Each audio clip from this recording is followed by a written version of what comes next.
Et en direct d'Alger, nous retrouvons notre correspondant Faisal Mtaoui. Bonsoir. Bonsoir.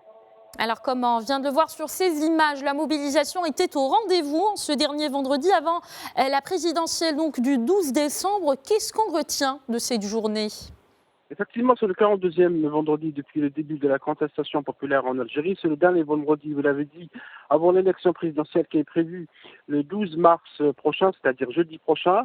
Mobilisation plus importante, visiblement, et on l'a vu que le vendredi passé, notamment à Alger et dans certaines villes, les slogans sont les mêmes, c'est-à-dire rejet de l'élection présidentielle dans les conditions actuelles avec le gouvernement de Bedoui, qui a été nommé par l'ex-président, et également réponse aux dernières déclarations du ministre de l'Intérieur qui a critiqué ceux qui étaient contre cette solution électorale, puisque pour les autorités algériennes, la solution électorale est une solution politique et constitutionnelle, et également dans les slogans réaction au procès qui se tient à Alger depuis mercredi, procès des anciens responsables, les premiers ministres Nordin Bedoui, plutôt Abdelmalek Sellel et Ahmed Oulahia, poursuivis pour des affaires de corruption, dont le financement occulte de la campagne électorale de Bouteflika, et les manifestants réclamaient à ce que tout l'argent du peuple, cela a été écrit dans les slogans, soit restitué, et d'autres slogans ont évoqué notamment la nécessité de libérer tous les détenus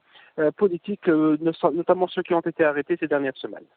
Alors, Faisal, le débat des 5 candidats sera diffusé en direct ce soir, une première dans l'histoire du pays.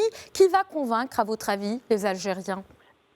On verra tout à l'heure. Le débat commencera tout à l'heure. On a vu le tirage au sort des 5 candidats qui vont se présenter, donc qui vont se succéder. C'est un peu sur le modèle tunisien, des élections présidentielles tunisiennes d'octobre. On a eu un débat électoral et c'est, vous l'avez dit, inédit dans l'histoire d'Algérie. Jamais dans l'histoire d'Algérie on a eu un débat qui sera retransmis en direct entre candidats à l'élection présidentielle, retransmis par la télévision publique, par les chaînes privées et par les radios.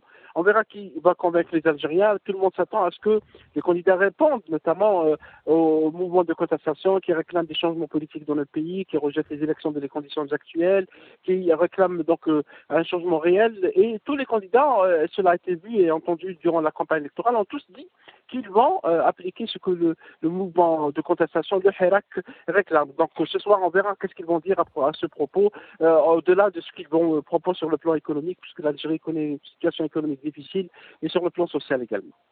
Merci beaucoup Faisal Mtaoui pour cet éclairage en direct depuis Alger.